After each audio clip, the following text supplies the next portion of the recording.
یہ جو گول دائرہ سے چھوٹا سا ہے کعبہ کے بالکل ساتھ، لوگ وہاں پر بھی بیٹھ کے دعا وغیرہ کرتے ہیں. بہت کوشش ہوتی کہ میں جا کر حتیم میں بیٹھ لوں تھوڑی دیر کے لیے، وہاں پر دعا کر لوں. اچھا تو کہتے ہیں کہ اس کا قصہ یہ ہے کہ یہ خانہ کعبہ حضرت ابراہیم علیہ السلام نے جب بنایا تھا تو یہ حتیم جو ہے یہ کعبے کے اندر ہی تھا.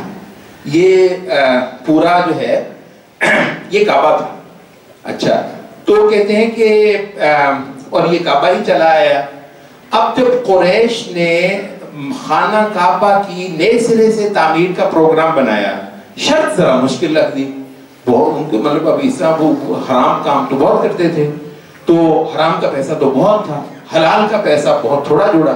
اچھا کہتے ہیں انہوں نے سارا زور لگا کر جتنی سی پونجی جڑی انہوں نے حساب لگایا کہ بھئی یہ تعمیر کے لیے کافی نہیں ہے، اور لگاؤ. کہتے ہیں اور تو ہے ہی حرام کا، حلال کا تو یہی تھا جو جتنا دے دیا. آپ کہتے ہیں کہ کعبہ کی تعمیر کے لیے کافی نہیں ہے، تو انہوں نے کہا کہ ایسا کرو پیسہ حلال کا لگانا ہے چاہے پوری تعمیر نہ ہو. سبحان اللہ. آپ ذرا دیکھیں ان مشرکوں کو، کہتے ہیں پیسہ حلال کا لگانا ہے، اللہ کا گھر ہے، ٹھیک ہے. تو پورا نہیں بنتا تو کوئی بات نہیں، جتنا بنتا ہے اتنا بنا دو. تو نبی صلی اللہ علیہ وسلم نے فرمایا، حضرت عائشہ کو باقاعدہ ایک حدیث میں آتا ہے کہ انہوں نے کہا کہ یہ جو تیری قوم ہے اس نے جب خانہ کعبہ بنایا ان کے پاس پیسے تھوڑ گئے حلال کے، تو انہوں نے پھر یہ اتنا سا حصہ بنا دیا جو اس وقت خانہ کعبہ ہے. وہ جو حتیم تھا پہلے جو اس کا حصہ تھا انہوں نے اس کو جو ہے نا وہ باہر کر دیا. تو یہ ہے حتیم کی کہانی. اور بلکہ فرمایا نبی صلی اللہ علیہ وسلم نے کہ اب یہ ہے کہ اب یہ چلا آ رہا ہے، اگر کہیں تیری یہ قوم نئی نئی اسلام پر نہ ہی ہوتی، ابھی یہ بہت زیادہ پختہ نہیں ہے، ان کو یہ ہوگا میں ان کی ہر شے کو بدل رہا ہوں تو میں نے خانہ کعبہ گرا دیا ہے.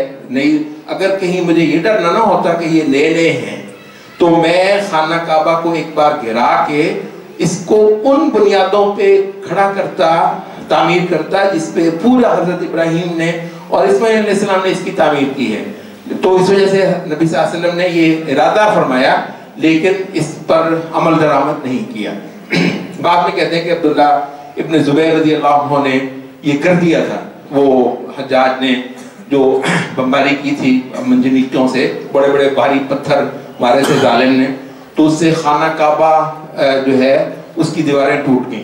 تو حضرت عبداللہ ابن زبیر رضی اللہ عنہ نے پھر بعد میں جو بنایا تو وہ پورا تھا، لیکن دوبارہ جب وہ حجاج نے حملہ کیا تو اس کے بعد اس ظالم نے اس کو گرایا اور کہنے لگا کہ میں اس، تو وہ پھر اس نے وہ دوبارہ انہی وہ چھوٹا جو قریش والی بنیادوں پہ بنا دیا. تو اس کے بعد کہتے ہیں کہ خلیفہ منصور نے، خلیفہ ہارون الرشید نے امام مالک سے پوچھا کہ کیا خیال ہے اب میں پھر سے دوبارہ اسی بنیاد پر نہ بنا لوں جس کو نبی صلی اللہ علیہ وسلم کی جو خواہش تھی کہ یہ پورا جو ہے. امام مالک نے کہا کہ بھائی یہ روز کعبہ کو گرانا بنانا استغفر اللہ کعبہ جیسے ہے رہنے دو. تو وہ اس وقت سے اب آج تک ویسے کا ویسا چلا آتا ہے. اچھا جو آپ کو بات بتا رہے تھے وہ یہ ہے کہ وہ جو مشرک ہیں وہ اتنی تعظیم کرتے ہیں اللہ کی، حتیٰ کہ اللہ کے گھر کی اتنی عقیدت ہے ان کو اللہ کے گھر کو کہ تو ایک تو انہوں نے یہ کہا کہ یہ حلال مال لگانا ہے اس میں.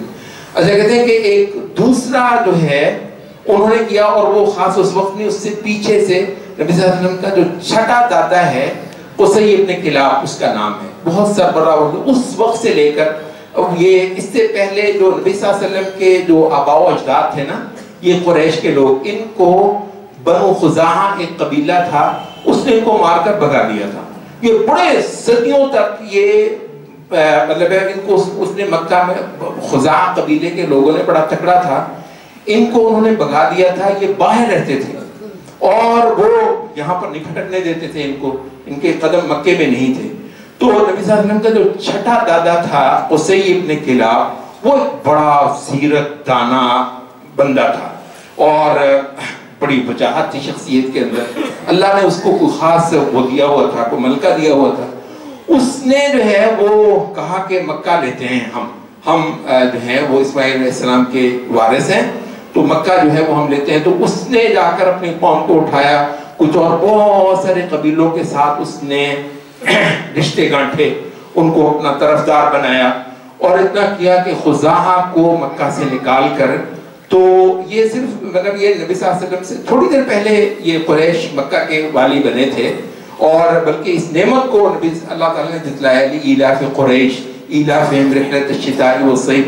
تو یہ مکہ جو ہے، بلکہ اہل علم نے کہا کہ قریش کا یعنی نبی صلی اللہ علیہ وسلم کے قبیلے کا دوبارہ مکہ میں آ جانا اور خانہ کعبہ کے والی اور متولی بن جانا، یہ نبی صلی اللہ علیہ وسلم کی پیدائش کی جو تھی نا بشارتیں، ان میں سے ایک تھی کہ نبی صلی اللہ علیہ وسلم کے دنیا میں تشریف لانے کی گویا ایک تیاری تھی کہ اللہ تعالیٰ نے دوبارہ مکہ قریش کو دے دیا. تو یہ تھوڑی دیر پہلے تھا.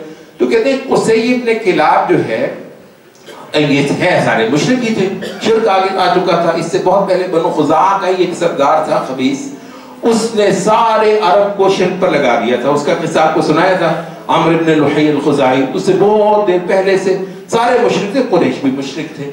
اچھا، یہ جو قصی ابن کلاب ہے اس نے مکہ لیا، بہت خوش ہوا کہ جی اللہ نے خانہ کعبہ ہمیں پھر دوبارہ دے دیا. اتنی بڑی فضیلت ہے کہ خانہ کعبہ کی اب ہم خدمت کریں گے، اس کے دروازے ہم کھولیں گے، اس کے مہمانوں کو جو ہے نا ہم جو ہے وہ بھگتائیں گے. تو وہ کہتے ہیں کہ اس نے آ کر سارے قریش کے ساتھ مل کر ایک قانون بنایا مکہ کے لیے. وہ جو دوسری بات ہے، میں نے کہا دو باتیں ایسی ہیں کہ ہے مشرک لیکن ان کی دو باتوں سے آپ حیران رہ جاتے ہیں. اللہ کی اور اس کے گھر کی ایسی تعظیم جو شاید ہم میں سے بہت سارے نہ کر پاتے ہوں. ہیں وہ مشرک تو میں نے وہ بات بتا دی کہ وہ کہنے لگے کہ بھی حرام مال نہیں لگانا، حلال ہر بندہ لے کر آئے. اچھا، دوسری جو ہے کہتے ہیں قصی ابن کلاب نے مکہ لینے کے بعد ایک قانون بنایا مکہ کے لیے. کہتا ہے کسی کا گھر خانہ کعبہ سے اونچا نہیں ہوگا. کسی کا جاہلیت میں کسی کا گھر مکہ میں خانہ کعبہ کی شان ہے تو جس کا گھر ہو خانہ کعبہ سے نیچا اونچا نہیں میں بننے دوں گا. اور اس پر ہے خانہ کعبہ سے اونچا مکان نہیں بناتے. بھائی کو حد ہے، اللہ کی تعظیم کرتے ہیں. تو دیکھو مشرک جو ہیں وہ اللہ کو تو مانتے ہیں، اللہ کے گھر کی تعظیم کرتے ہیں. حتیٰ کہ اتنا زیادہ آتا ہے سیرت کی کتابوں میں کہ جب حج کا سیزن شروع ہو جاتا، دور دور سے عرب جو ہیں وہ خانہ کعبہ کے لیے آتے تھے، زیارت کے لیے، طواف کے لیے، حج کے لیے. کہتے ہیں کہ یہ مکہ والے دل کھول دیتے تھے، اونٹ ذبح کر کر کے بغیر کسی مفاد کے. مکہ کا ہر کھاتا پیتا بندہ اونٹ ذبح کر کر کے جو ہے وہ لوگوں کو کھلا رہا ہے. اب نبی صلی اللہ علیہ وسلم کا جو پردادا ہے، یہ عبد المطلب کے والد ہاشم جو ہے، آپ پتہ ہے کہ ان کا نام ہاشم کیوں پڑا؟ ہاشم کہتے ہیں روٹی کے ٹکڑے توڑنے والے. ہاشم کا مطلب ٹکڑے توڑنے والا. ہاشم یہ کرتا کیا تھا؟ تھے سارے مشرک ہی تھے، شرک پر ہی تھے کہ جیسے ہی یہ حج کا سیزن ہوتا یہ اونٹ ذبح کر کے بڑی بڑی دیگیں چڑھا کے شوربہ بنا کے، عربوں کو سرید بہت پسند تھا، سرید بہت پسند، سرید روٹی کے ٹکڑے شوربے میں بھگوئے ہوئے. عربوں کے لیے یہ بہت عیاشی تھی کہ جی کوئی یہ کھلا دے ان کو. اس سے بڑی دعوت عربوں کے کوئی نہیں تھی کہ گوشت کے شوربے میں روٹی بھگو کے کوئی ان کو کھلا دے. بڑا مزہ آتا تھا عربوں کو، ان کا پسندیدہ کھانا تھا. اب وہ ہاشم جو ہے وہ جب شروع ہوتا تو جناب وہ اونٹ بے شمار اونٹ ذبح کر کے روز اور روٹی کے ٹکڑے بھگو کے ان کو کھلاتا. اتنا زیادہ کہ ہر بندے نے اس کا نام ہی رکھ دیا ہاشم، روٹی کے ٹکڑے بھگو بھگو کر کھلانے والا. کیوں بھئی؟ اللہ کا گھر ہے، یہ شرف اللہ نے ہم کو دیا. اتنا زیادہ فخر کرتے تھے، خوش ہوتے تھے کہ خانہ کعبہ کے اندر آنے والے عبادت گزاروں کو خدمت کا موقع جو ہے نا اللہ نے ہمیں دیا. بڑی خوش ہے اس پہ. تو یہ اللہ کو تو مانتے ہیں. اچھا، میں نے جو بات شروع میں کی ہے وہ کیا کی ہے؟ یہ جو اصول ثلاثہ جو آپ کو بتا رہے ہیں، اللہ کو ماننا.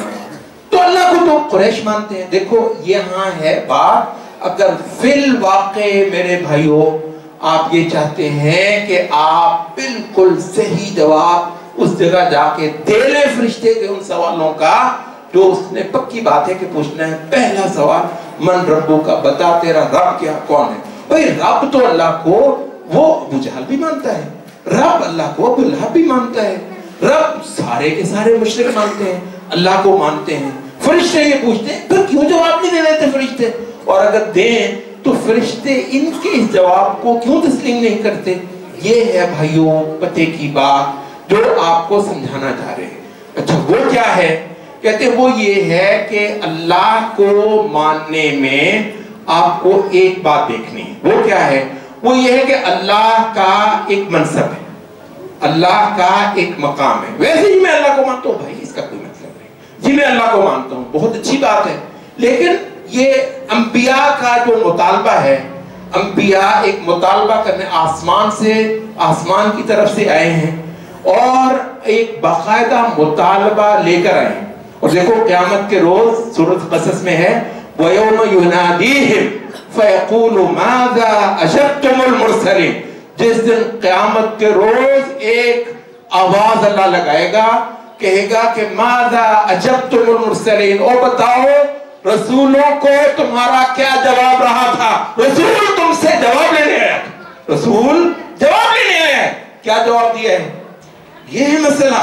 تو بھائی رسولوں کو جو جواب دینا ہے ایسا جواب جس کو رسول قبول کرے، رسول کے بالکل ٹھیک، جو میں نے تجھ سے پوچھا، جو میں جواب لینے آیا آسمان کی طرف سے، وہ جو نے جواب دیا، وہ کیا ہے؟ دیکھو وہ کیا ہے، وہ یہ ہے کہ اللہ کو میں مانتا ہوں، نہیں اس کا کوئی مطلب نہیں ہے۔ پھر کیا مطلب ہے؟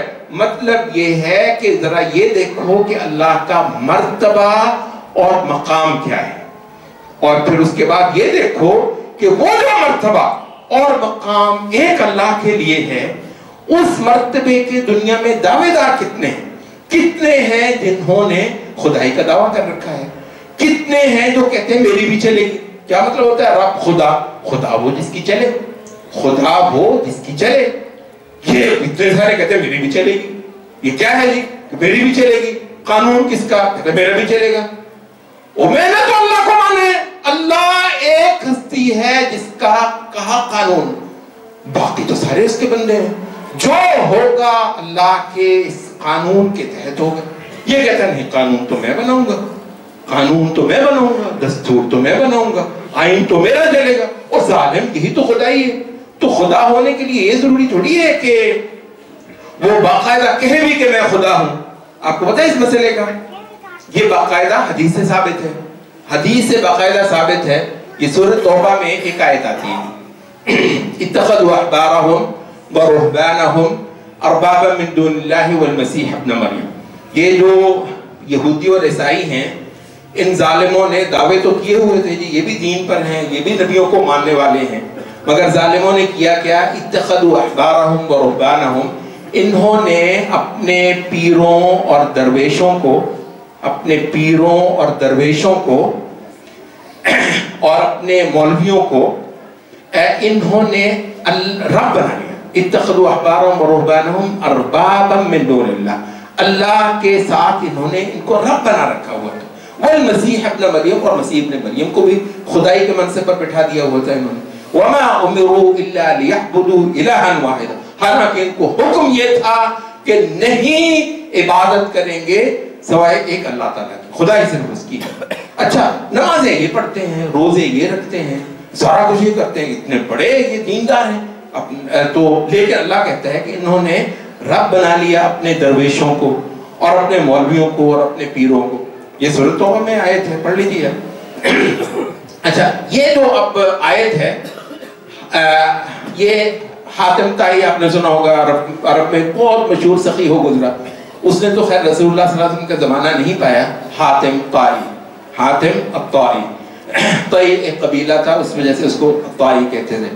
اس کا جو بیٹا تھا اپنے علاقے کا بادشاہ تھا، حاتم طائی جو ہے اپنے علاقے کا بادشاہ تھا۔ اچھا اس کے بعد وہ تو مر گیا، تو اس کے بعد اس کا بیٹا تھا عدی، عدی ابن حاتم، یہ بادشاہ تھا۔ نبی صلی اللہ علیہ وسلم نے جب جہاد شروع کیا تو یہ ان کے علاقے کی طرف بھی گئے، اور اس نے دیکھا کہ نبی صلی اللہ علیہ وسلم کی قوت اللہ نے بہت بڑھا دی ہے، وہ بھاگ گیا، فرار ہو گیا، اس کا قبیلہ گرفتار ہوا، اس کی بہن بھی گرفتار ہو کر، وہ جو مشہور واقعہ ہے کہ نبی صلی اللہ علیہ وسلم آپ کو مردم شناس تھے، اور تو انہوں نے دیکھا کہ ایک سردار کی جو ہے بیٹی آج قید ہو کر جو ہے وہ میری قید میں آئی ہے۔ تو یہی ہوتا ہے نا عزت دار، ان کو پتہ ہوتا ہے عزت داروں کو کیسے عزت دی جاتی ہے۔ تو کہتے ہیں نبی صلی اللہ علیہ وسلم کے پاس اس وقت کچھ نہیں تھا، تو آپ نے اپنے ہی اوپر کی جو چادر ہے وہ اتاری اور اس کے سر پر دے دی۔ یہ مطلب یہ تھی مسلمان، یہ جو اسلام جو ہے یہ عورت کی عزت نہیں کرتا، ظالموں عورت کی عزت اسلام نہیں کرتا تو کون کرتا ہے؟ تو رسول اللہ صلی اللہ علیہ وسلم نے دیکھا کہ یہ جو عورت ہے یہ عزت دار گھرانے کی ہے، آج قید ہو کر آئی ہے، قیدی بہرحال ذلت میں ہوتا ہے، تو آپ نے اپنی چادر اتاری اور اس کے سر پر دے دی اور بہت اس کے ساتھ نیک سلوک کیا۔ وہ تو حیران رہ گئی، انہوں نے پتہ نہیں کیا کیا کہ سنا ہوا تھا کہ یہ پتہ نہیں کون بندہ ہے، کیا دین پہ۔ اس نے دیکھا دین اس کا اتنا خوبصورت ہے، اخلاق اس کا اتنا اعلیٰ ہے، برتاؤ اس کا اتنا زبردست ہے۔ تو وہ کہتی ہے کہ اللہ کے رسول سے اس نے اجازت مانگی، کہنے لگے اللہ کے رسول میرا بھائی جو ہے نا وہ بھاگ گیا آپ کے اس حملے کے وقت، تو اگر اس کو پتہ چل جائے نا کہ آپ کون ہیں اور آپ کیسے زبردست ہیں تو مجھے بہت یقین ہے کہ اللہ اس کا سینہ کھول دے گا، اللہ اس کو بھی یہ دین دے دے گا، تو مجھے اگر آپ اجازت دیں میں جا کر اپنے بھائی کو منا لوں۔ نبی صلی اللہ علیہ وسلم نے کہا جاؤ، تو ہاتھی قیدی چھوڑ دیا، جاؤ بھائی۔ تو وہ گئی، جا کر اس نے اپنے بھائی کو کہا کہ یہ بادشاہوں کی طرح کا بادشاہ نہیں ہے، یہ میرے بھائی یہ تو ہم نے جو سوچا ہوا تھا نا تو وہ یہی تھا کہ یہ حکومتوں کی لڑائیاں ہیں، اقتدار کے، محمد صلی اللہ علیہ وسلم اقتدار کی لڑائی کریں گے۔ یہی تو فرق ہے کہ یہ اس چودراہٹ کو، اس اقتدار کو، اس دین کو، اس اختیارات کو حق کی قوت بنانا، لوگوں کو پتہ چل جائے کہ یہ سارا کچھ حاصل کر کے بھی کتنا زیادہ عاجزی اللہ کے آگے ہے اور سب قوت اللہ کے دین کے لیے۔ یہ رسول وہ تو حیران ہے، اس نے کہا اللہ کے رسول یہ ہے کہنے کو بادشاہ، لیکن یہ بادشاہوں کی طرح نہیں ہے، یہ تو میں تو دنگ رہ گئی ہوں۔ تو اس کو سمجھایا، تو عدی ابن حاتم جو ہے یہ حاتم تائی کے بیٹے، اپنے علاقے کے سردار بادشاہ، اپنے بھائی اپنی بہن کی اس بات سے متاثر ہو کر تو کہتے ہیں کہ یہ حاضر ہو گئے، نبی صلی اللہ علیہ وسلم کے پاس حاضر ہوئے۔ تو بلکہ انہوں نے خود ہی سنایا واقعہ کہ میں مسجد نبی میں آیا، نبی صلی اللہ علیہ وسلم کو بتایا گیا کہ جی یہ حاتم تائی کا بیٹا ہے، آپ کی خدمت میں حاضر ہوا ہے۔ تو کہتے ہیں کہ نبی صلی اللہ علیہ وسلم نے میرا ہاتھ پکڑا تو مجھے خاص اکرام جو اعزاز دیا وہ یہ کہ چلو میں تمہیں اپنے گھر لے چلتا ہوں۔ یہ کسی کو ملتا تھا کہ نبی صلی اللہ علیہ وسلم کسی کو اپنے گھر لے کر جائیں۔ تو کہتے ہیں نبی صلی اللہ علیہ وسلم نے میرا ہاتھ پکڑا اور مجھے اپنے گھر لے چلے۔ راستے میں ایک مائی برا حال، اس نے نبی صلی اللہ علیہ وسلم کو روک لیا، اس کا کوئی مسئلہ تھا، بات بھی اس کو پتہ نہیں اتنی لمبی اس نے کی، اللہ کے رسول نے کوئی ناگواری ظاہر نہیں کی، یہ مائی کیا لگی ہوئی ہے، اتنا بڑا بادشاہ سردار وڈیرا میرے دربار پہ حاضر ہوئے۔ کہتے ہیں میں بادشاہ ہوتے ہوئے نبی صلی اللہ علیہ وسلم مجھے کھڑا کیا ہوا ہے اور اس بڑی مائی کی بات سن رہے ہیں، پوری طرح اس کی پوری بات سنی، اس کا پورا کام کیا، جو کچھ کہنا تھا، جو کوئی احکامات صادر کرنے تھے، جو کسی کو ہدایات دینی تھی، کر کے پھر میرا ہاتھ پکڑا کہتے ہیں اور مجھے گھر لے۔ میں نے دیکھا نبی صلی اللہ علیہ وسلم کے پاس پورے اس گھر میں، کمرے میں جس میں مجھے بٹھایا، کچھ نہیں ہے نبی صلی اللہ علیہ وسلم سوائے ایک تکیے کے، ایک تکیے کے۔ کہتے ہیں وہ نبی صلی اللہ علیہ وسلم نے مجھے پیش کر دیا، لو بیٹھو۔ کہتے ہیں مجھے شرم آئی، میں بیٹھوں، رسول اللہ صلی اللہ علیہ وسلم نیچے بیٹھیں گے اور میں تکیے پہ جو ہے نا وہ مسند سی جو بنائی ہوئی تھی کہ میں اس میں بیٹھوں۔ کہتے ہیں میں نے کہا نہیں کہ بیٹھو۔ تو بہرحال جو لمبا واقعہ ہے اس میں یہ ہے کہ کہتے ہیں کہ نبی صلی اللہ علیہ وسلم نے آیت پڑھی، یہی جو ابھی آپ کو سنائی تھی، اتخذوا احبارهم ورهبانهم اربابا من دون اللہ، کہ انہوں نے اپنے درویشوں کو اور اپنے پیروں کو اور اپنے مولویوں عالموں کو رب بنا رکھا ہوا ہے۔ پڑھتے نمازیں ہیں، نمازیں بھی پڑھتے ہیں، روزے بھی رکھتے ہیں، سارے دن کے کام کرتے ہیں، ظالموں نے اپنے ان کو رب بنا رکھا ہوا ہے۔ کہتے ہیں میں نے نبی صلی اللہ علیہ وسلم سے یہ آیت سنی، آپ پڑھ رہے ہیں، مجھے تھوڑی سی تشویش ہوئی اور مجھے دل کو بات نہ لگی کہ یہ آپ کیا پڑھ رہے ہیں قرآن مجید میں۔ کہتے ہیں میں نے کہا اللہ کے رسول ظاہر ہے یہ عیسائی تھے، یہ عدی ابن حاتم پہلے عیسائی تھے۔ تو کہتے ہیں کہ میں نے کہا کہ یہ جو آپ کہہ رہے ہیں کہ ہم نے ان کو خدا بنا رکھا ہوا تھا، ہم نے کبھی ان کی عبادت تو نہیں کی۔ اب دیکھو یہ ہے مسئلہ جو میں آپ کو شروع سے بتانے آ رہا ہوں، پہلا اصل ایمان، پہلا اللہ کو ماننا۔ اچھا وہ کیا ہے؟ کہتے ہیں ہم نے تو ان کی عبادت نہیں کی تھی۔ اس کے جواب میں یہ مسند احمد میں بھی حدیث آتی ہے، ترمذی میں بھی آتی ہے، اور امام ابن کثیر یہ سورۃ توبہ کی اس آیت کے تحت آپ صرف امام ابن کثیر کی تفسیر پڑھ لیں، تفسیر ابن کثیر، اس میں آپ کو یہ واقعہ مل جاتا ہے۔ کہتے ہیں نبی صلی اللہ علیہ وسلم نے کہا کہ بچہ بھائی یہ سناؤ، یہ بتاؤ کہ جب وہ کسی چیز کو حلال کر دیتے تھے، یہ آج سے یہ قانونی ہے، ٹھیک ہے، تو تم اس کو مان لیتے تھے؟ کہنے لگے جی یہ تو ہوتا تھا۔ اچھا جب وہ کسی چیز کو ناجائز قرار دے دیتے تھے، یہ غیر قانونی ہے، ٹھیک ہے، تو تم اس کو مان لیتے تھے؟ تو کہتے ہیں کہ ہاں مان لیتے۔ یعنی جب اللہ کے حلال کیے ہوئے ایک چیز کو کہتے ہیں یہ قانونی ہے، اور اللہ کے حرام کیے ہوئے چیز کو کہتے ہیں، اللہ کے جو ہے حلال کی ہوئی چیز کو یہ کہتے ہیں کہ یہ غیر قانونی ہے، یہ حرام ہے، یہ غلط ہے۔ اچھا کہتے ہیں یہ کرتے تھے، کہتے ہیں جی یہ تو ہوتا ہی تھا ہمارے ہاں۔ تو فَذَلِكَ عِبَادَتُهُمْ إِيَّاهُمْ، یہی تو ہے ان کی عبادت کرنا۔ تو یہ ضروری نہیں ہے کہ کوئی کہ میں خدا ہوں، وہ ٹھیک ہے فرعون نے بک دیا تھا کہ انا ربکم الاعلی، لیکن یہ ہے کہ بے شمار فرعون ہو سکتے ہیں، وہ نہیں کہتے کہ ہم تمہارے رب ہیں، کہتے ہیں چلے گی میری، چلے گی میری، میرا قانون، میرا دستور، میں جو فیصلے کروں، اللہ نے کچھ فیصلہ کیا ہو، میرا فیصلہ چلے گا زمین پہ، اور تو رب ہے، تو رب ہے، تو خدائی کا دعوے دار ہے۔ اچھا تو خدائی کے دعوے ہوتے ہیں ہمارے زمانے میں، یا صرف وہ فرعون کے زمانے میں تھے خدائی کے دعوے؟ آج کوئی خدائی کا دعویٰ نہیں کرتا۔ اچھا یہ جو خدائی کے دعوے زمین پہ ہوتے ہیں، جو اس منصب کے دعوے دار ہیں، ان کے بارے میں میں کیا کہتا ہوں؟ ان کا انکار کرنا۔ قرآن مجید نے بہت صریح لفظ بولا ہے، فَمَن يَكْفُرْ بِالطَّاغُوتِ وَيُؤْمِن بِاللَّهِ فَقَدِ اسْتَمْسَكَ بِالْعُرْوَةِ الْوُثْقَىٰ۔ طاغوت کہتے ہیں اس شخص کو جو خدائی منصب کا دعوے دار ہو، جو اپنی عبادت کراتا ہو، لوگوں کو اپنے آگے جھکاتا ہو، لوگوں سے اپنا قانون منواتا ہو، اللہ کے قانون کے مقابلے پر اس کو طاغوت۔ قرآن مجید کہتا ہے، یہ پتہ کہاں ہے؟ یہ آیت الکرسی جو توحید کی عظیم ترین آیت ہے نا، اس کے فوراً بعد جو اگلی آیت ہے میں آپ کو وہ سنا رہا ہوں۔ آیت الکرسی پڑھتے ہیں نا آپ قرآن مجید میں، سورۃ البقرہ میں 3 سپارہ جہاں پہ ہے نا، 3 سپارے کے پہلے ہی صفحے پر ہے آیت الکرسی۔ اس سے اگلی آیت جو ہے نا وہ یہ ہے کہ جس بندے نے سارے جھوٹے خداؤں کا انکار کیا اور پھر اللہ کو مانا، فقد استمسک بالعروۃ الوثقی لا انفصام لها، اس نے آسمان کے سارے کو تھما ہے۔ آسمان سے آئے ہوئے تھا اس کو اپنے نجات پار لگ جانا ہے، میں نے او بھائی پار لگ جانا ہے خدا کے وفاداروں نے، خدا کے منصب پر جس نے تن بدن میں آگ لگ گئی ہے، اوے اس نے خدا کے جو منصب ہے، ظالم نے اس پہ آگ مارا ہے، اس کی نظر اس پہ ہے۔ جتنے جھوٹے خدا ہیں زمین پر، ان ساروں کو دیکھ کر تن بدن میں آگ لگنا، یہ ہے توحید۔